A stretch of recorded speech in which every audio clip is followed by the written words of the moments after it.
मैं दोस्तों इस टाइम उकेर बीच ते आया वदा तो इत्थों दा एक माहौल दिख लेना वदा।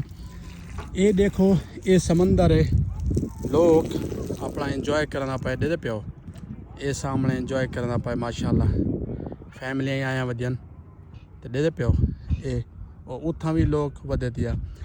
अच्छा समंदर दा पानी तो पता है नमकीन होंदे ते इत्था ये देखो सिस्टम। ये भाईजान भी जरना हाथ पैर धोने खड़े दे प्यो, बाकायदा साबुन लाते, बर्तन वगैरह धोने वास्ते फेरी वगैरह ही लाती है। ये टैंकी भी बड़ी खड़ी है, टैंकी लाती है। टैंकी दे नाल बाकायदा तुसा धां भी सकते हो दे प्यो, तुसा इतना धां भी सकते हो, यानी साफ पानी नाल।